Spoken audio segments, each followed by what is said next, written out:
Welcome to the Afterspin, opinions from thought leaders in our state. I want to ask Rick Henderson and Chris Fitzsimon, since 2016's election, there have been 1.1 million new voter registrations in our state. Rebecca Tippett, our friend with Carolina Demography, just reported that for the first time, unaffiliated voters outnumbered either Democrats or Republicans. A large number are younger voters who are not North Carolina natives. What do these registrations tell us about what might happen in the 2020 elections? Chris? Well, I don't know. I mean, I think that's the big question. I do think that sometimes we get hung up on the fact that we think unaffiliated voters are unideological voters, and I think that's a mistake. The vast majority of people who are unaffiliated have an affinity for the Republican position on things largely, or the Democratic position on largely. So I want to make sure people don't confuse unaffiliated with sort of unideological. These people have strong feelings. I do think, however, the battle for the younger vote is really interesting. I do think issues we talked on this past week's show about hemp holding up the farm bill. There's a lot of young folks around the country, not just in states that have already legalized it, that believe we should legalize marijuana, at least medical marijuana. There's a whole another set of issues. No politician is really talking much about that. I do think it's hard to tell where these folks will go.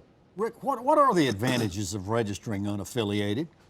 The big advantage in North Carolina is that you can decide which party you choose to support before a primary. You can actually Makes no difference in the general election. That's right, but in the primary you can do that, and that's a big advantage. I think the second thing is that with unaffiliated voters, you really have a problem of people not wanting. I mean, people are free agents these days, largely speaking. You have a lot of folks who don't want to necessarily join one party or another because they may have issues with the messages that are coming out of both parties. I think with the issue of all the young voters who are now registered, 43% I think of those new registrants were unaffiliated.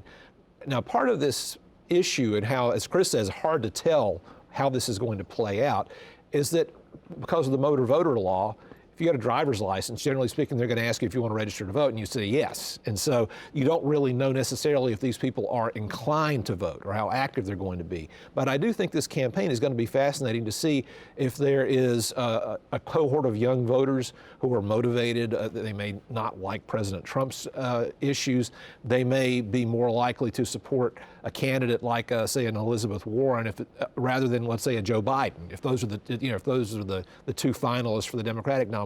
So this will be one in which it'll be interesting to see if young voters break the trend of not voting. But the unaffiliated voters could be the ones who make the determination who gets elected. Oh, absolutely. I mean, they're the largest group. But again, I think for the ones who have been, before we get into the new folks, the people who are unaffiliated, now most of them break the same way every time. It's a narrow slice of those who literally are undecided voters, which is a different category. Right. Interesting. Well, thanks for watching the Afterspin. We'll have more video all during the week on ncspin.com.